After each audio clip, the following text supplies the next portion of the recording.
Level timnas Indonesia naik. Legend dunia soroti fighting spirit timnas, kegokilan PAS. Mari kita mengulasnya. Jangan sampai ketinggalan video-video terbaru timnas. Simak terus informasi selengkapnya sebagai berikut.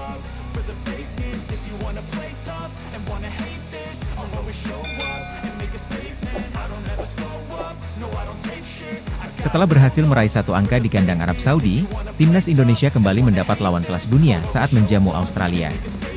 Tentu saja melawan dua wakil Asia di Piala Dunia, menjadikan Indonesia benar-benar harus berjuang ekstra keras di dua laga awal round 3 ini. Dan kekalahan atas Bahrain di laga perdana membuat Graham Arnold benar-benar menurunkan skuad terbaik yang ada untuk meraih 3 poin. Sebab, kalau sampai gagal menang maka nasibnya sebagai pelatih Australia kian di ujung tanduk. Nah, memang harus diakui keberadaan Martin Paes di bawah Mister beneran bagaikan dewa penyelamat.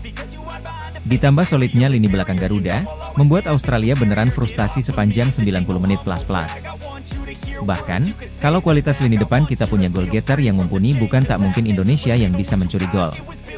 Sesuatu yang pada akhirnya mendapatkan perhatian dari para legenda sepak bola, di mana sosok seperti Park Ji-sung hingga tim KHL benar-benar menilai level Indonesia kini sudah meningkat drastis.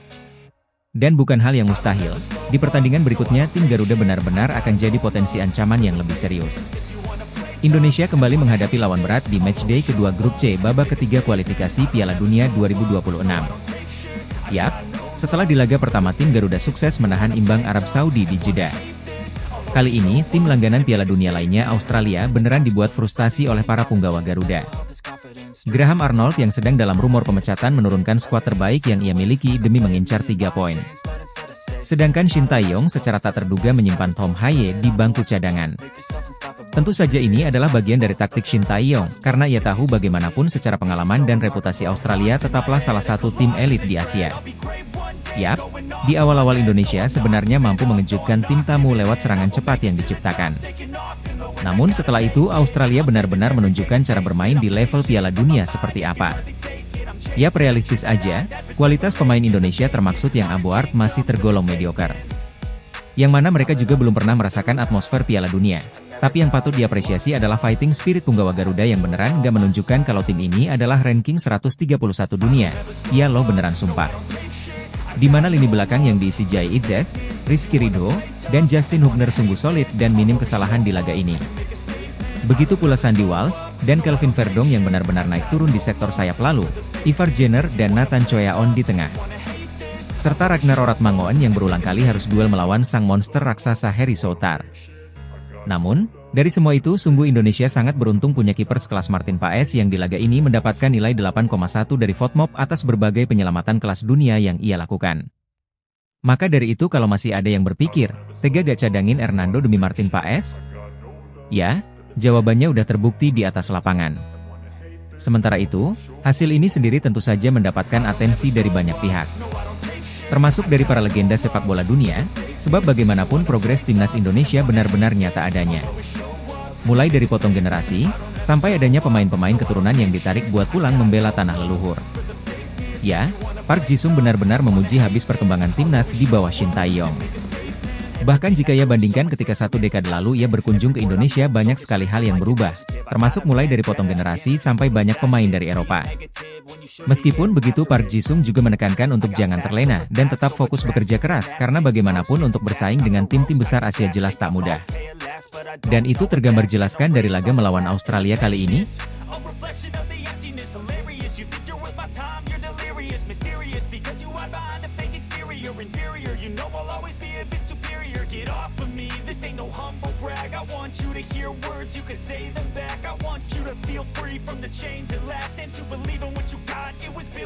Saya melihat ada perkembangan yang pesat di Indonesia, terutama dengan pemain-pemain baru dan banyak tersebar di Eropa. Indonesia perlu menyiapkan kualitas pemain, khususnya pemain muda di berbagai aspek dan itu sudah dilakukan dengan baik saat ini, diucap Park Ji-sung. Sementara itu legenda sepak bola Australia tim KHL menilai kalau Indonesia sudah melakukan hal besar untuk bisa sampai di titik ini. Dan ia meyakini nggak lama lagi jika semua berjalan lancar Indonesia benar-benar akan bisa menjadi tim kuat di Asia seiring semakin matangnya pemain yang ada saat ini. Ini gila, tapi ini akan menjadi lebih baik. Setidaknya dalam 5 tahun ini akan menjadi besar. Mereka melakukan hal besar dengan banyak pemain muda. Ucap pria 44 tahun tersebut dilansir dari Reuters. Di sisi lain, para legenda sepak bola lainnya macam Carlos Puyol ataupun Marco Materazzi sama-sama kompak untuk memberikan semangat ke semua punggawa Garuda. Carlos Puyol misalnya, mengatakan kalau sepak bola harus dimainkan dengan penuh dedikasi. Di mana seorang pemain benar-benar harus belajar gimana caranya menjadi pesepak bola yang memiliki visi, bukan hanya sekedar mengedepankan skill individu semata. Sepak bola adalah kehidupan itu sendiri yang harus dimainkan dengan penuh dedikasi. Bermain sepak bola bukan hanya untuk gamenya aja, tapi bermain sepak bola untuk kehidupan, untuk semuanya. Mereka juga harus tahu untuk menjadi pemain sepak bola yang hebat tidak cukup dengan hanya berlatih 2 jam sehari, kata Carlos Puyol dilansir dari CNN. Berikutnya ada Marco Materazzi, di mana mantan bek timnas Italia tersebut mengatakan kalau para pemain Indonesia harus bangga dengan tim ini.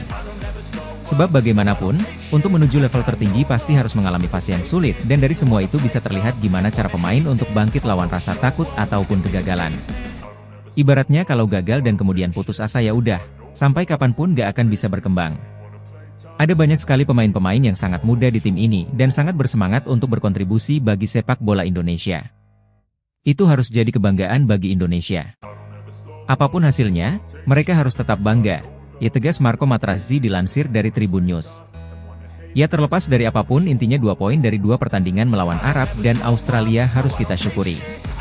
Sebab ini masih awal dan tentunya para pemain sudah belajar dan mengambil segala hikmah, namun tetap harus diingat kalau jalan masih panjang dan rintangan serta tekanan pasti jauh lebih kuat. Maka dari itu evaluasi besar tetap harus dilakukan, khususnya gimana cara memanfaatkan peluang sekecil mungkin. Nah, untuk sekarang ini Indonesia sendiri ada di posisi 4 dengan 2 poin, unggul tingkat di atas Australia yang baru mengoleksi 1 poin. Sekali lagi, tetap semangat Garudaku. Percayalah, mimpi ke Piala Dunia itu nyata adanya.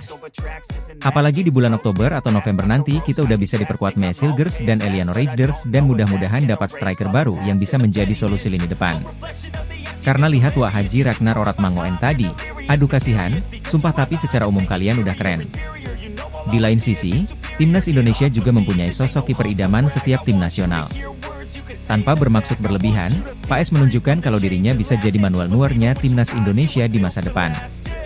Tentunya ini akan jadi keunggulan buat timnas Indonesia, dengan kehadiran Pak S ditambah lini belakang yang kelihatan sudah solid selayaknya Jerman. Paling tidak timnas saat ini aman di area pertahanannya. Namun, sebuah tim tidak bisa hanya mengandalkan kekuatan area pertahanannya, sebuah tim yang ingin berprestasi juga harus memiliki lini tengah dan lini depan yang solid. Inilah PR yang harus diselesaikan Shin Tae-yong, kendati lini belakang kini sudah padu, toh Shin Tae-yong masih harus melakukan banyak perbaikan di area serang.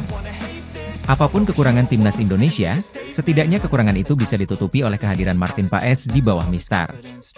Sosok berdarah Kediri inilah yang telah mempersembahkan 2 poin perdana Indonesia di 2 laga putaran ketiga. Setelah ini Indonesia akan menghadapi 2 lawan yang sejatinya sedikit lebih mudah, Bahrain dan Tiongkok. Masih ada waktu hingga bulan Oktober untuk melihat bagaimana penampilan Martin Paes di laga berikutnya untuk timnas.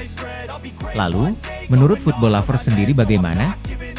Apakah Martin Paes akan kembali menunjukkan magisnya di 2 partai tandang kontra Bahrain dan Tiongkok?